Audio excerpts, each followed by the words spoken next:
vast mansion reveals its historic secrets. This is the countess, known as Daisy. Daisy, Daisy, give me your answer do. Barry uncovers a sinister sighting. He was dressed like a monk. She turned round, and I could see completely through him. And the investigation starts taking its toll on the team. I felt it in the pit of my stomach.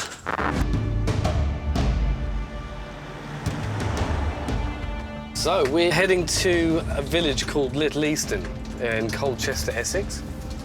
We're about, I think, about 50 miles from London. It's really picturesque, isn't it? It looks like the kind of place that's relatively unchanged, doesn't it? You can imagine, maybe even hundreds of years ago, this looked very similar.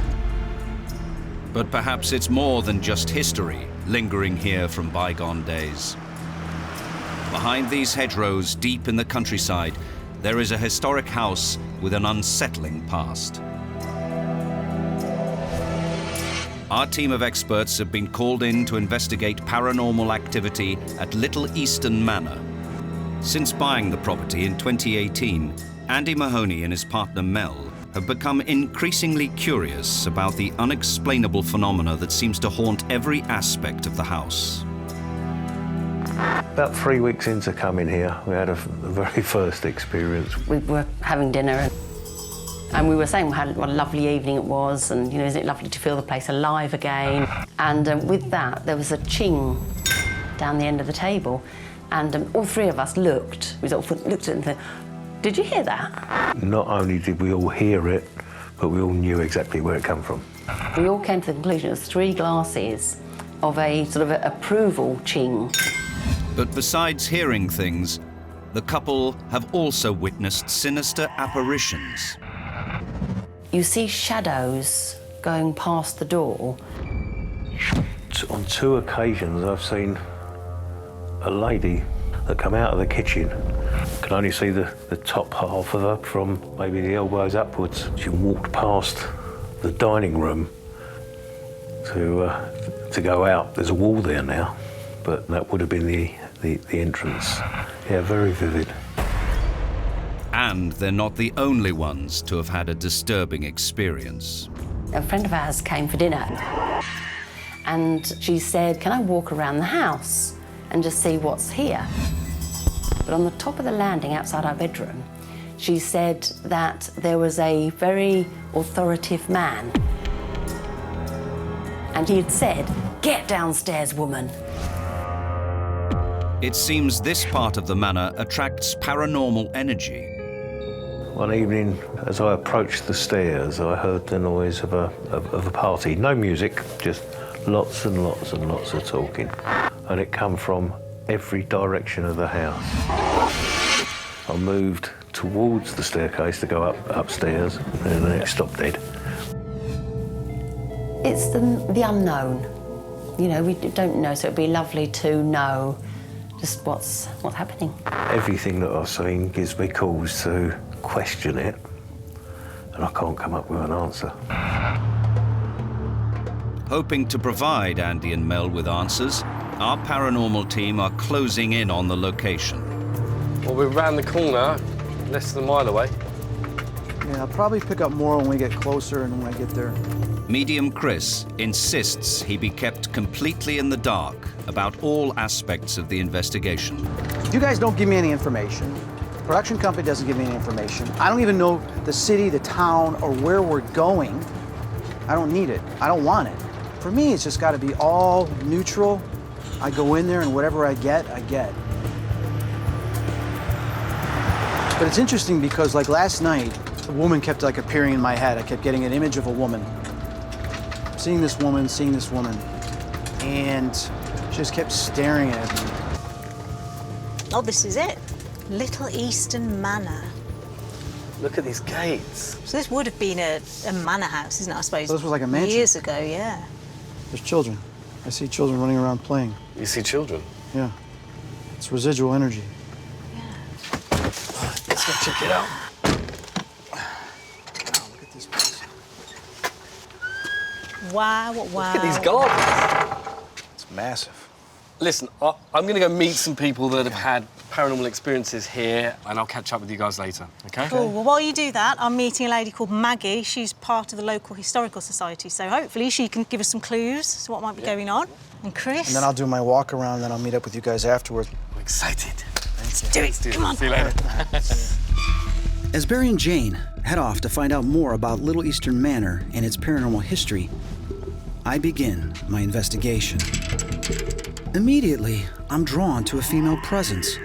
It could be what I sensed last night, but here, it feels really positive.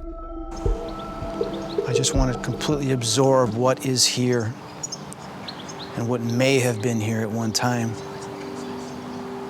Because I got a feeling she's going to talk to me. She's fascinated right now. Fascinated that we're coming here.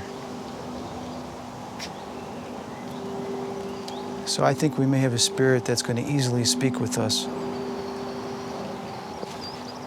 Younger woman.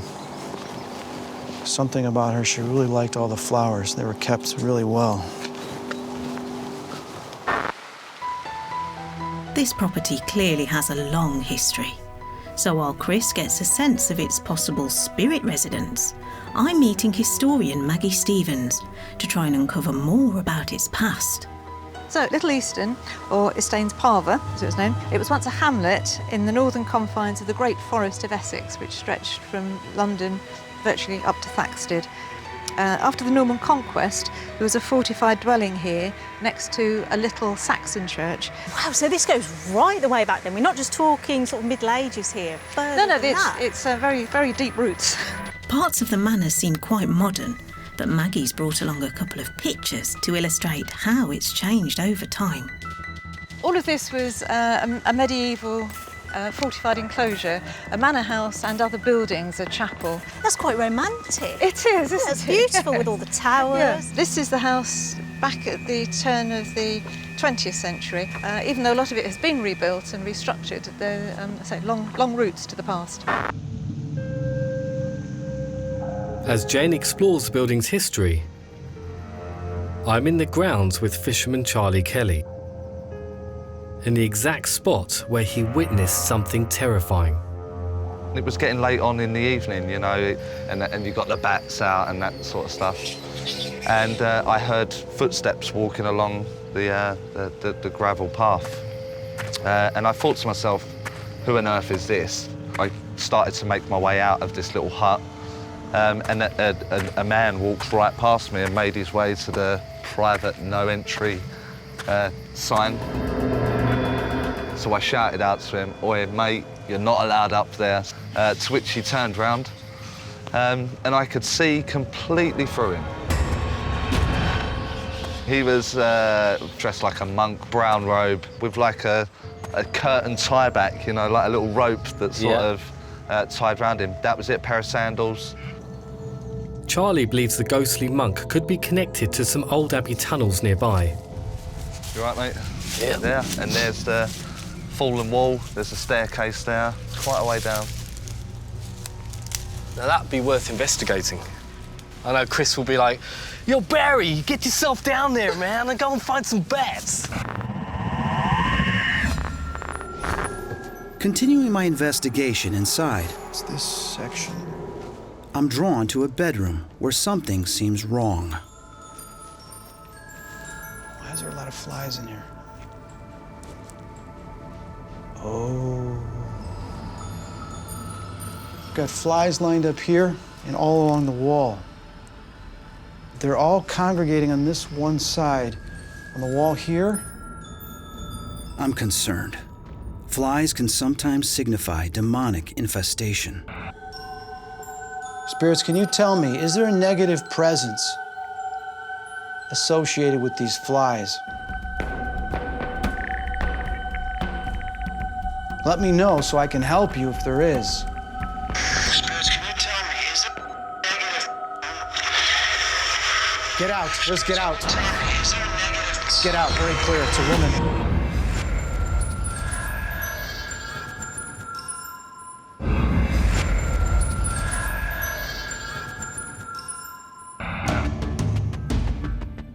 At Little Easton Manor in Essex, our team of paranormal experts have been called in to find answers to a series of unexplainable phenomena. As I approached the stairs, I heard the noise of a party. No music, just lots and lots and lots of talking. And it come from every direction of the house. During my preliminary investigation, I make a discovery in a room full of flies that deeply disturbs me. Get out. Just get out. It's very clear.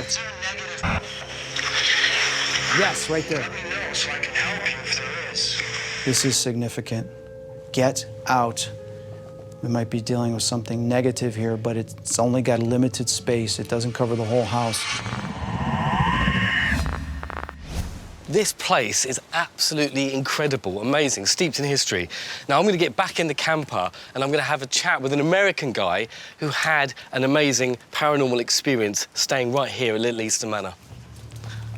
Gap year travellers Chandler Crawford and his friend Connor were doing voluntary work at the property.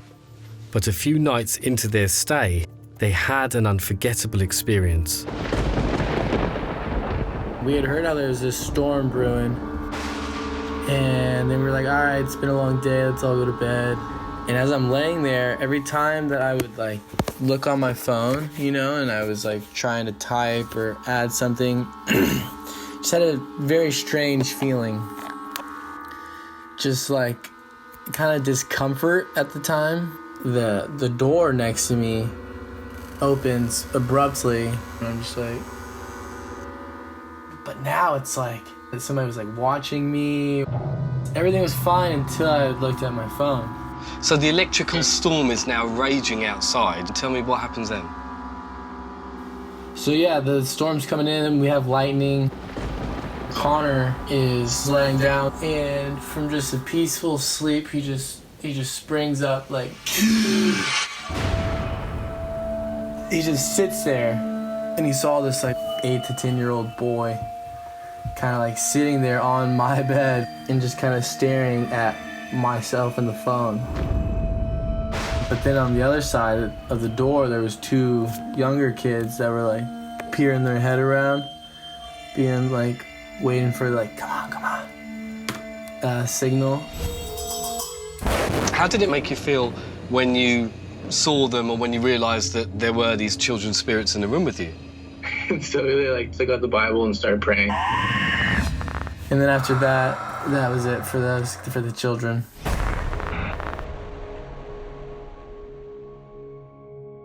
After picking up on a dark presence earlier, I'm now certain I'm dealing with multiple energies throughout this vast house. I see a child running through here.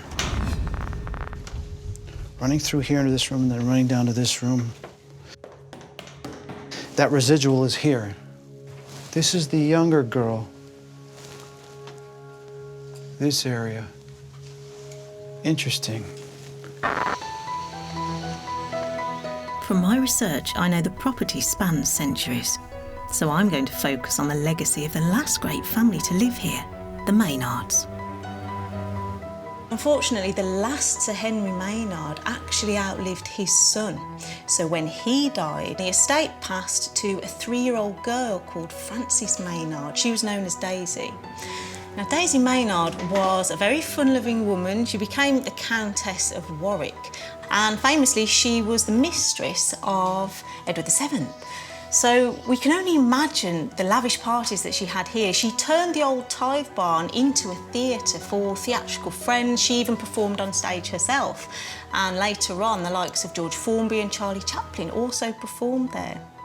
I think it's a really interesting property, actually, with a rich, diverse, multi-layered history. With a better understanding of the manor's history and some of the spirits they could be facing, the team regroup. Hey, guys. Hello, buddy. Hiya. Good, good. This is going to be interesting. Yeah, it is. This has got potential for some amazing evidence. Yeah. The next step is meeting the curious residents. What have you found? Any exciting news? Where do we start? Yeah, there's a lot of stuff. Why don't we go in, work together, and try to elicit a response from these spirits? Following on from my research, I want to begin the investigation by trying to reach out and connect with a very specific spirit. Right, so I thought what we'd try in here, given the fact that you've seen the figure of a lady, and also Chris has picked up on a lady as well here, I thought we would try and trigger the spirit of the Countess of Warwick, because she is a very significant character here at the house, as you probably know. This is the Countess, known as Daisy. Her name was Frances, but everyone called her Daisy. But there was actually a song written about her, which I think we might all know. It's quite a well-known song. It's called Daisy, Daisy. That's right. Yes. So I thought we'd have a little sing-song. After 3 then. Just do this. 1, 2, 3. Daisy, Daisy, give me your answer do. I'm half crazy, all for the love of you. Daisy, are you with us? Andy, can you ask a question, please? Daisy, if you're here, please let yourself be known. Did you like the song? Would you allow us to hear the sounds of this room, the echoes of its past? Please, can you make us a noise or a sound, something we can hear, to respond? Playing back my recording, there's a clear response. After 3 then. Just do this. See? Yes. Did you hear that? Let's do this. Did you hear that? Chris said... I'll just do this. And it said yes. Play that again. Oh my God. After 3 then. Just do this. 1. Oh wow. That's a clear female response. We know Yeah, it that is. was enough, don't we? It seems the song might have opened a line of communication with Daisy. All right, guys. Sensing a change in the atmosphere, I attempt to directly question any spirits in the room. My spirit box sweeps radio frequencies generating white noise, which will give any spirits trying to communicate the energy to come through. Who walked behind me a moment ago? Me. Me. That was an ominous one. Who is me? Daisy, are you with us? Yes. Did you hear that? That was fine. Yes. Yeah, it's female. Okay. Right, I think we should end this We're session. upstairs. See if we can communicate with the 3 children's spirits that was seen in one of those bedrooms. Well done, Andy. From my earlier conversation with Chandler, who had stayed in this very room and witnessed child spirits here, I know there's a good chance of detecting paranormal activity, so I'm breaking out all my gadgets. The REM pod works by measuring changes in the electromagnetic field, allowing spirits to communicate directly through coloured lights and sound. If there are any children here and you want to come and play, we'd love to. 2. I've gone cold. Go on. Get closer. Are you a boy? Green for a boy, red for a girl. Boy. Do you want to play?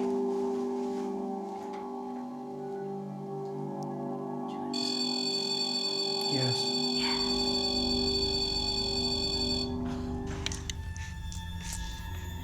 This is a fantastic response, so I try an experiment. Right, I'm going to put some marbles down. Have you ever seen these before? Come and play with these. If you can move one of those marbles for us, we would be forever grateful. Did you hear that? What? I thought I heard a child say, I can't. It's getting interesting. Have we made a real connection? Right there, I can't. Oh my God, yes! Yes! Oh my God, we did get it! Yes! Listen to this, guys. I can't. I can't. It's almost like an echo. Spirits, you said you can't move the marbles. Would you like to? Would you like to play with them? Whoa! Well done! Wow! Brilliant! Wow! We like you. This is incredible. I'm in no doubt we're connecting with the playful child spirits Chandler told me about. This, along with what we've already learnt about Little Eastern Manor, has given me a good indication where to set up our cameras. Now it's just a case of getting everything in place before we begin our investigation. As Andy and Mel leave, the manor house is locked down. And the team gather in the nerve centre. Now, this is a vast, sprawling property that's located over 3 floors. We have a ground floor, a first floor, and a cellar area. This is the feed from the cellar itself, which is an area that we definitely need to investigate further. Yeah. And then on the ground floor, we have one in the living room, dining area, and then also a camera in the hallway. Moving up to the first floor, we've placed a camera in the bridal suite. We've got one on the landing, just outside, and we also have a camera in the bedroom that Connor and Chandler experienced paranormal activity. That's the corner bedroom. In addition to that, we've also placed a camera in the theatre, which is an outhouse in the grounds of the building. So pretty much every single area of this property is covered by cameras right now. Should we get started? Guys? For the next 12 hours, it's just them and whatever lurks in Little Eastern Manor.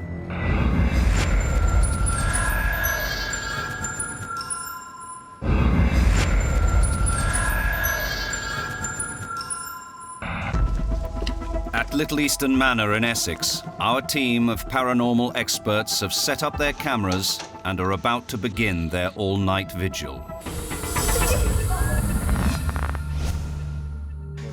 As we'd made such a good connection with the child spirits earlier, Jane and I begin our investigation upstairs. Immediately, we sense something. Someone's tapping. Is that Barry? A tapping and a creaking at the door. You guys heard that? Yeah. But you can see I'm not touching it.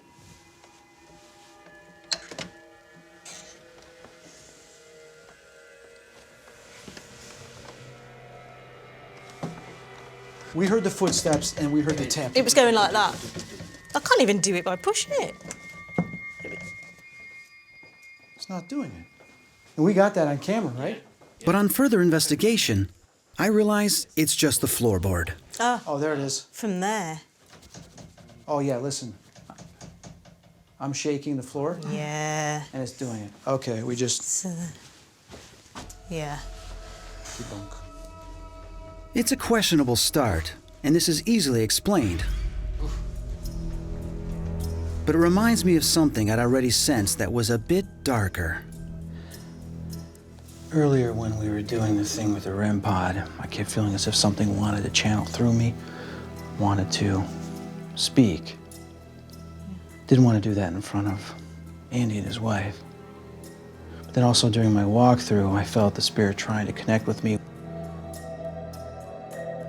There's something more sinister to do with the flies that needs further investigation.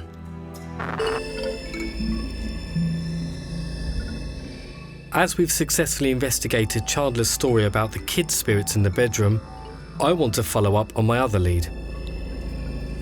I'm hoping my trap camera will capture the apparition of the monk Charlie told me about down by the lake. This is pitch black and I can't see where I'm going, but this infrared camera, once we put it in position, it will only take a photograph or a video if something walks past it.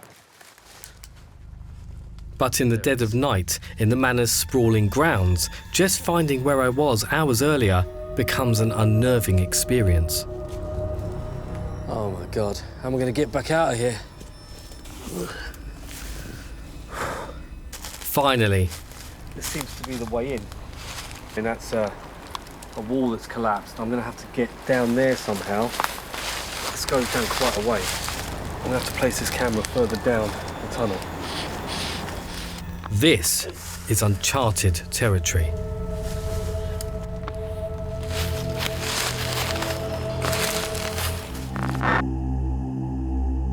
Back at the house, Chris and I quickly realised navigating the ancient corridors of this vast house from memory in the dark is going to be a serious challenge.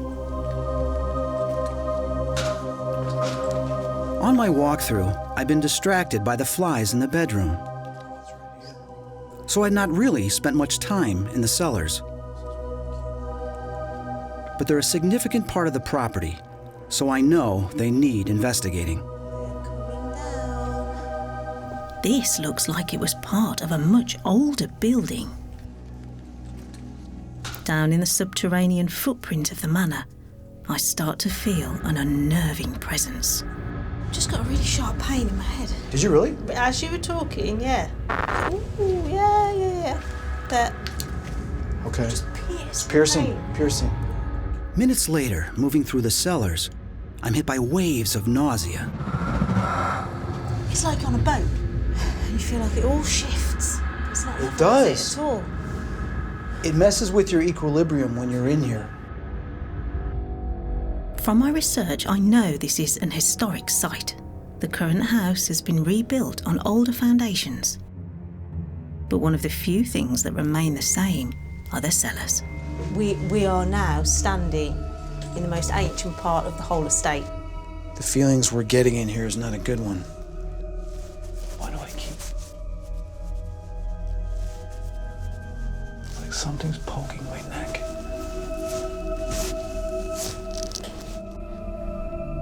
Walk through.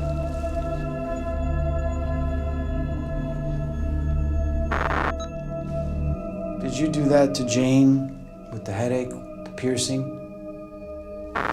Okay. Try to control it.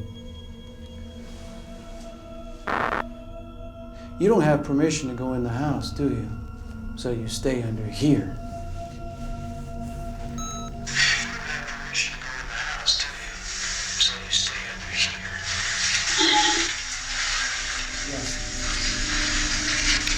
Yes. I knew it. They don't have permission to enter the house. That's why nothing's happened. They're still underground. You okay? You gonna throw up? Okay, go. Go follow her. She's getting sick. The presence is affecting Jane badly, so we try to get outdoors.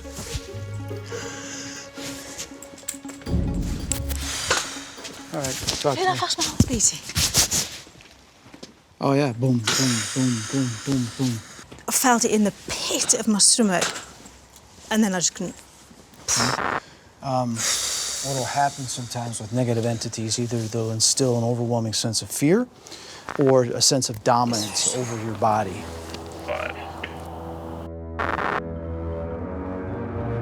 In the grounds as I enter the tunnel, I start facing my own demons.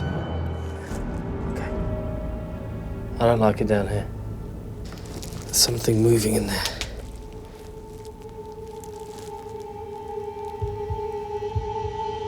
If there's anyone down here with me, can you make yourself known, please? Make a noise.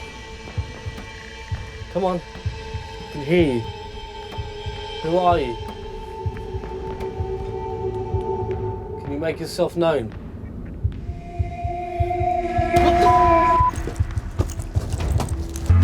Oh, God! Someone spoke to me.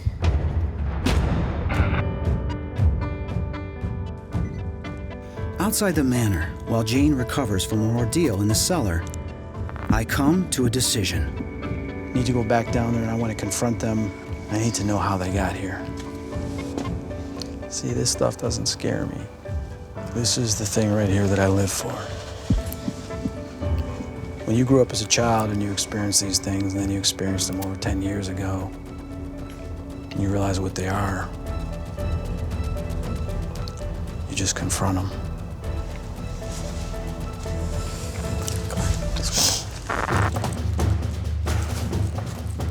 In the manor grounds, I've been terrified by an experience in the tunnels.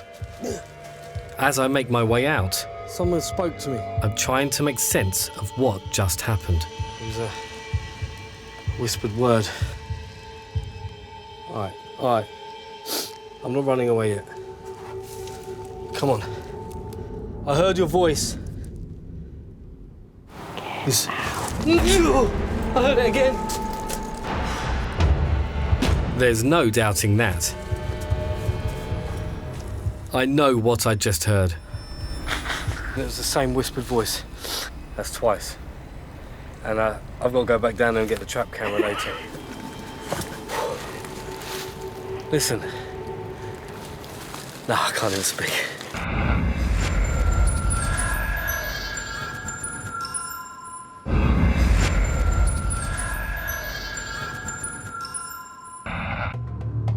At Little Eastern Manor in Essex, we're 6 hours into our investigation. And the paranormal phenomena haunting this vast property is overwhelming us. Do that fast, man. Easy. I felt it in the pit of my stomach. Earlier, when Jane became ill, we abandoned our cellar investigation. But after deciding to face whatever's down there, I'm looking for answers. You know why we're here? What did you hear? Are you hiding? Show yourself. What? Leave. I'm not gonna leave. There's nothing you can do to make me leave. But as we move through the cellar, the spirit persists. He keeps coming. He said keep coming. Navigating the dark cellars in this vast house, I finally start getting a sense of geography. Wait a minute. Wait, guys. Was this the bedroom that went up to where the flies were? But leaving the cellars and moving upstairs, the atmosphere changes. And this is the room. That's it. The malevolent feeling passes as a more friendly, familiar spirit comes through. It is Daisy. Who we called for at the beginning of the evening. Right. So what can we do? Well, the theatre was probably her favourite place. She turned an old barn into a theatre where she actually performed.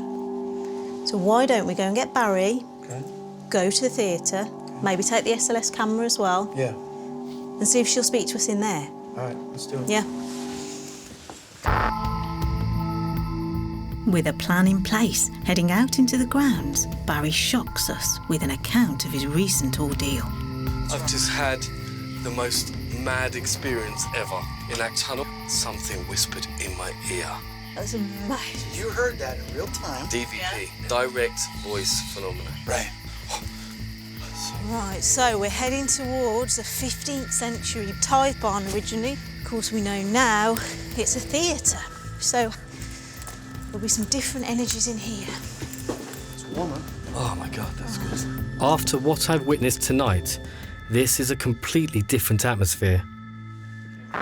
Combining an infrared projector with a monochrome sensor, my structured light sensor camera immediately detects and displays graphic anomalies suggesting the presence of spirits. I've got someone on the stage. Oh, there's two. We got two. It's a strong connection. I'm going to go on the stage. I'm going to reach my hand out. My fingers are tingling. Yeah. Any spirits on the stage, come and stand next to me. Yeah, there's one there next to you. Your left arm, straighten it out. There's a figure stood right next to you. It's kind of like behind the curtain, huh? Yeah. She's above you, right above you on your right shoulder. Exactly there. She's dancing. She's dancing. This is what I was saying. It's a dancing lady, look. This is perfect. Listen. Stay right there. Is she next to me now? That's the most we've gotten. Better than most responses we've gotten. It's getting light. With dawn approaching, now it's just a case of going back into the property and cleansing the malevolent spirits.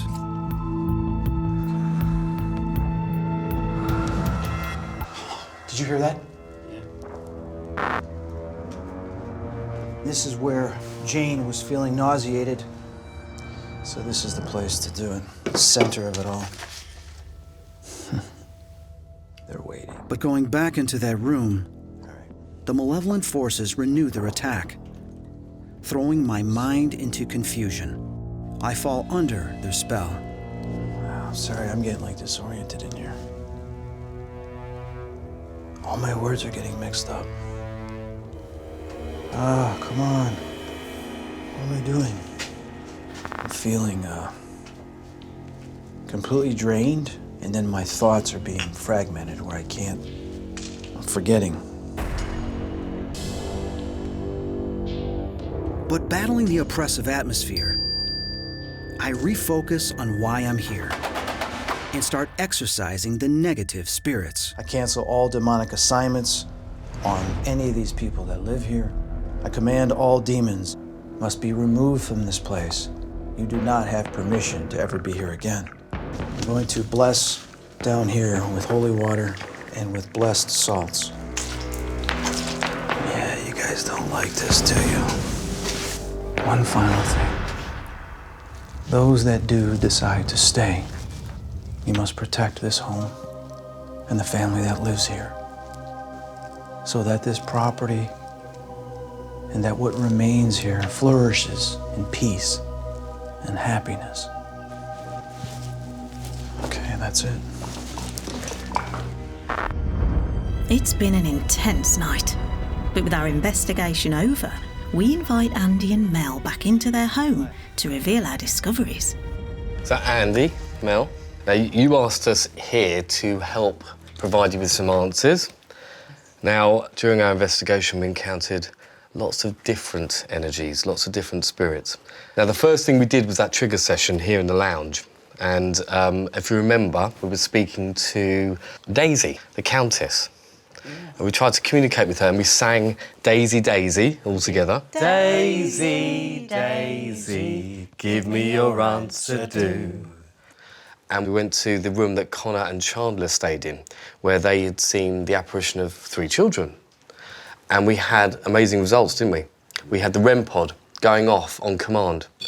Whoa! We had direct responses and communication with spirits in there, which we believe were the children.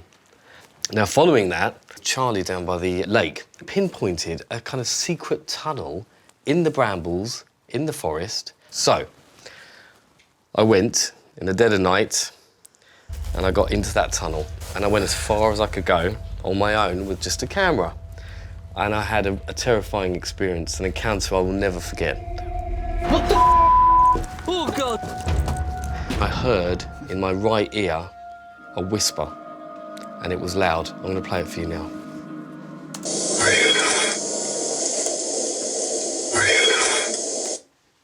It's who are you, but very quickly, who are you?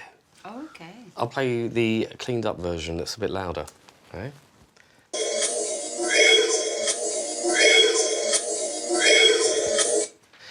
And in fact, I knew what it said before I'd even heard this recording because it was whispered directly into my ear. It went, who are you? I screamed and I ran out of there. It was terrifying. I was shaking for about half an hour afterwards. Now, there is a recording I want to show you. It's actually the footage that was captured when I ran. Now, if you watch here, you'll see a shadow. There you go, can you see that? It's very, very quick. I'm going to play the slow-mo. This is the one that's slowed down. Look to the right of the screen.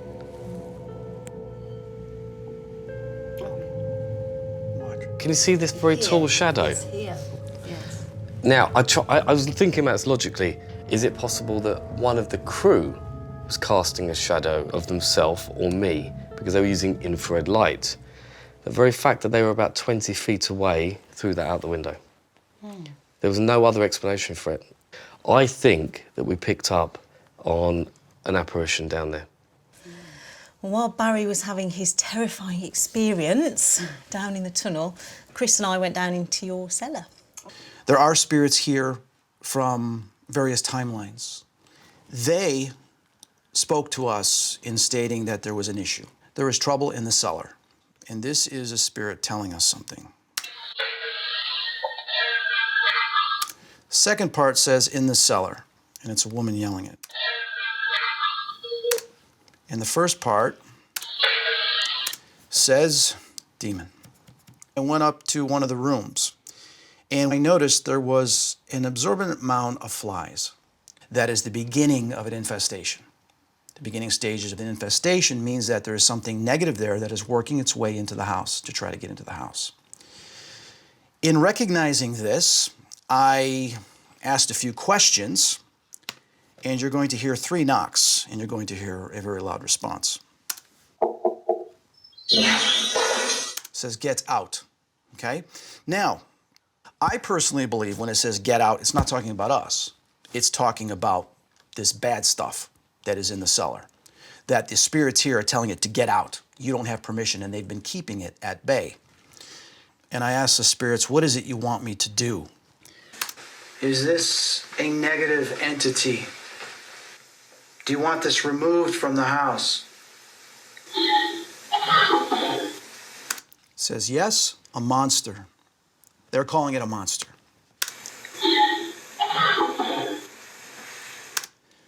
So in having that conversation with the spirits here, I realized I have an important job to do. I went into the basement and I confronted these things. I did prayers, I had holy water and salts, and I confronted it. So is that gone? Yes. All negative entities, you must be removed. It's going to seal this area as well. And then we went on to the former tithe barn. It was astonishing. We used the SLS camera, which is a structured light sensor camera, and we caught several videos. And these are brilliant. Spirits dancing on the stage. There you go. There's one appears on the corner of the stage, and you can see it's quite happily having a jig. And then moments later, boom, the second spirit appears, almost to say, oh, hi, don't forget me. Okay. But the great thing about this is these spirits in the barn are all benign, they're all friendly, they're all entertainers. I personally think they are your past performers. Let that soak in and absorb it, and then can just continue to live here as you do, knowing that they're around. They don't mean you any harm, and they now know that you don't mean them any harm either. You can coexist, obviously, and it's quite a nice feeling. It's been an absolute honour, hasn't it? Well, we want to thank you here for inviting us into your home and allowing us to investigate and provide you with some evidence and answers. Well, thank you very much for coming. It's been a successful investigation for everyone at Little Easton Manor. The residents are happy, the good spirits can remain peacefully, and they've banished all the negative entities. But who knows what the next case will bring?